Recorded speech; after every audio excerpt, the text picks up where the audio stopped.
वर्तमान में जीना ही बुद्धिमानी का काम है। पुराने जमाने में एक जादूगर अपने जादू की कला दिखा दिखा कर बहुत फेमस होता जा रहा था। कई बड़े बड़े लोग उसे अपने यहाँ बुलाते, जादू दिखाने के लिए कहते, और जब वह जादू दिखाता तो खुश होकर उसे छोटा मोटा इनाम देते। जादूगर इतना प्रख्यात हो गया था कि उस राज्य के राजा तक भी उसकी बात पहुँच गई, इसलिए राजा ने भी उसका जादू देखने की इच्छा जताई। राजा का बुलावा आया तो जादूगर भी खुश हो गया। उसने सोचा अपनी जिंदगी का सबसे बड़ा इनाम पाने का ये अच्छा मौका है, कोई ऐसा जादू दिखाऊंगा कि राजा उसे खुश होकर बहुत बड़ा इनाम दे दे। जादूगर राजा के दरबार में पहुंचा, तब तक उसने सोचा नहीं था कि वह क्या जादू दिखाएगा।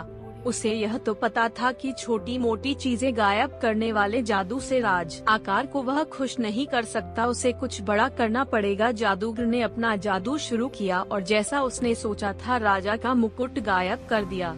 राजा का मुकुट गायब होते ही सभा में बैठे सभी लोग राजा पर हंसने लगे। राजा को लगा कि जादूगर ने जानबूझकर उसकी तौहीन करने के लिए ऐसा किया है। राजा लोगों की हंसी को अपन आकार अपमान समझ बैठा। गुस्से में आए राजा ने तुरंत उस जादूगर को पकड़कर काल कोठरी में डालने का हुक्म दिया और साथ में यह भी कहा कि इसे 7 दिन बाद फांसी की सजा दे दी जाए। जादूगर ने ऐसा नहीं सोचा था जो हो गया, फिर भी जादूगर इतना परेशान और दुखी नहीं दिख रहा था जितना उसे होना चाहिए था। जादूगर की पत्नी को जब इस बात की खबर लगी तो वह दौड़ी दौड़ी जादूगर को मिलने के लिए काल कोठरी में आई। वह अपने पति को इस तरह से मुसीबत में फंसे देखकर रोए जा रही थी। जादूगर ने उसे समझाया कि चिंता मत करो और खुश रहो। पत्नी को लगा कि मौत की सजा सुन जादूगर को सदमा लगा होगा, इसलिए ऐसी बहकी बातें कर रहा है। पत्नी बोलिया, पर ऐसे समय में भी कैसे खुश रहने की बात कर सकते हो। जादूगर पत्नी से बोला, अभी से क्यों दुखी होना, अभी मेरे पास 7 दिन बचे हैं, बाद में देखेंगे जो होना होगा। जादूगर की पत्नी रोज उसे मिलने आती और जादूगर उसे खुश रहने के लिए कहता कि अभी इतने दिन बचे हैं। आखिरकार वह दिन आ गया जिस दिन जादूगर को फांसी देनी थी।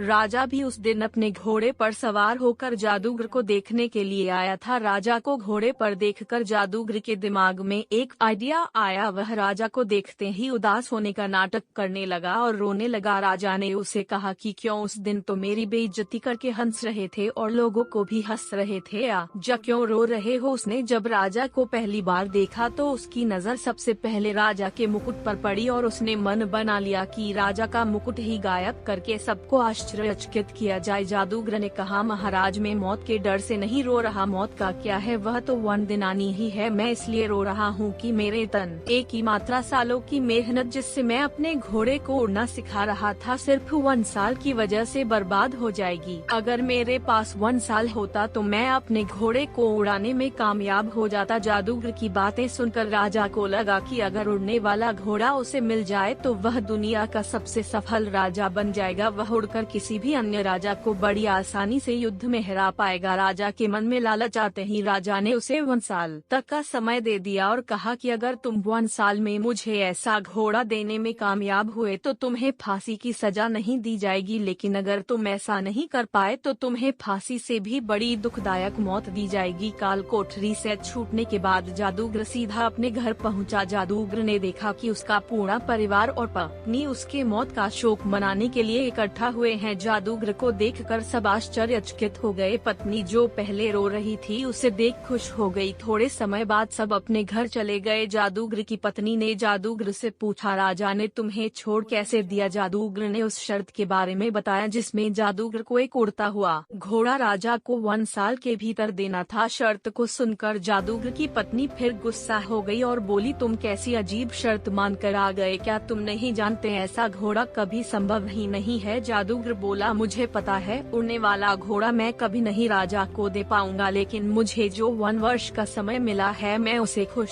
बड़ी की मात्रा खुशी तो जी पाऊंगा। अब तुम भी चिंता छोड़ो और खुश रहो। 6 महीने ही बीते थे कि राजा और उसका घोड़ा दोनों ही मर चुके थे। राजा ही नहीं रहा तो जादूगर को दी गई मोहलत जो 1 वर्ष की थी अब जीवन भर के हो गई।